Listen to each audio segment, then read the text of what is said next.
We've got top advisors from both campaigns with us this morning. Nicole Wallace for Senator McCain and Robert Gibbs for Senator Obama. Good morning to both of you. Good morning. Nicole, let me start with you. Is there gamesmanship here? I mean, in the afternoon, Senator McCain calls Senator Obama, suggests the idea, perhaps delaying the debate, and before Senator Obama can respond and get back to him, Senator McCain holds a news conference and says, I want to do this. Why not give him the courtesy of responding? Well, I think they did talk. They exchanged calls, and we certainly intend to extend every courtesy to Senator Obama as we find a solution. I think that every campaign makes its own decisions. I think we respect Senator Obama's decision to carry on with his campaign. Our candidate's priority, and we deeply regret offending Mr. Letterman, but our candidate's priority at this moment is to focus on this crisis. And we didn't put a timeline on the solution. I understand. If this is solved, the campaign will go on. According to our records, Senator McCain hasn't gone back to Washington to cast a vote during this campaign since April. And so, as Barney Frank there said, why is he swooping in, or I think his word was airdropping in now, to help solve a problem that is rapidly being solved in his absence, if it's not playing politics?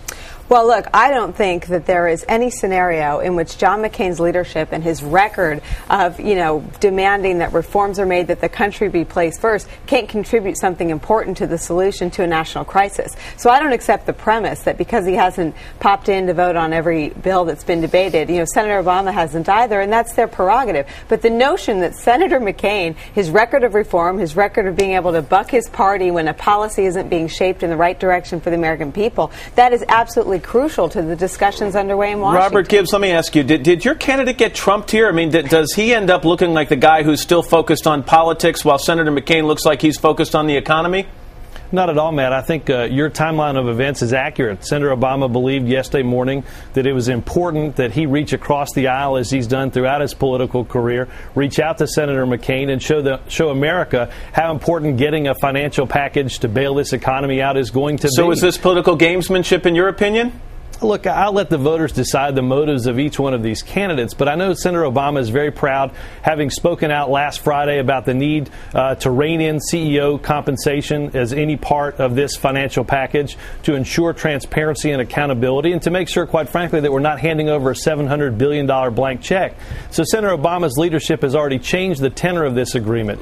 We're here because of a lot of different reasons. Now we have to get this package right. Let me stick with you, Robert, for a second. Let's say this debate is postponed. Is that a disaster for this campaign? I mean, if it can be rescheduled quickly, what would be the real harm in that? Well, look, Matt, this is a debate on Friday night that's been planned for more than a year. It's on global affairs, and I can't think of a better opportunity for each of these candidates to stand up and answer questions about the global economic crisis. Matt, in 40 days, as your graphic said, one of these two candidates is going to be the president-elect of the United States of America. They're going to inherit this mess, and they're going to have to turn this economy around. What better way to demonstrate for the American people their plans to do that than to stand next to each other and answer these questions Friday night? Nicole, the McCain campaign has suggested that if we delay, or if they delay the debate for Friday night, they could reschedule it on October 2nd, which coincidentally is the day set aside right now for the vice presidential candidates debate. Please tell me, though, you can guarantee that the vice presidential debate would take place at some time well in advance of this election. We're not having a debate about debates. I mean, the debates will happen as soon as this is done. If they get back today and finish, the debate will go on. So, including the vice presidential debate. No one's suggesting that doesn't happen. Absolutely not. She can't wait to get out there. And, I think that she's one of the politicians in America who is well served by everyone underestimating her abilities. So we are, I don't accept the premise. I think it's insulting that she isn't eager to debate Senator Biden. Let me ask you this. Less than 10 days ago, Nicole, John McCain was saying that the fundamentals of this economy are strong.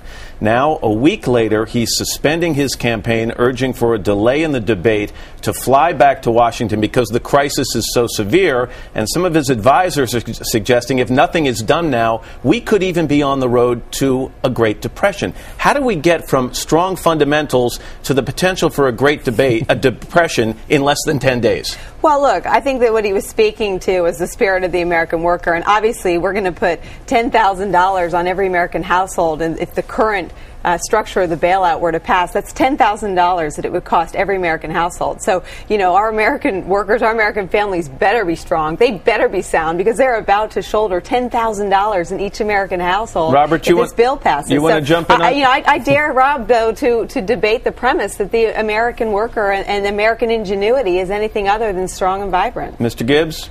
Look, Matt, we've seen an amazing transformation. John McCain, as you pointed out, said the economy was strong just a week ago. Look, he's clearly been briefed by his advisors and understand people are hurting in this country.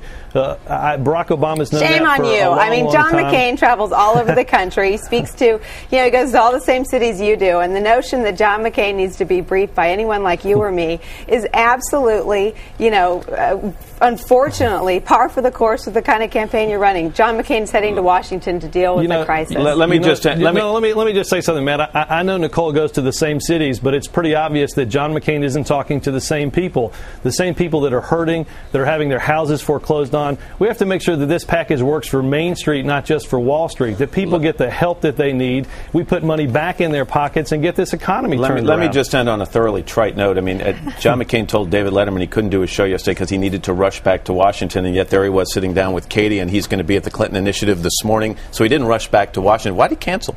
Well, I think we felt that this wasn't a night for comedy. David Letterman is, at all hours, very funny and humorous, and so I don't think people felt that having a few laughs last night so it just was about priority. comedy, not actually rushing back to Washington. We're thrilled to see President Clinton this morning and speak at his initiative. All right, Nicole, thank you very much. Robert Gibbs, thank you very much as well. Thank you, Matt.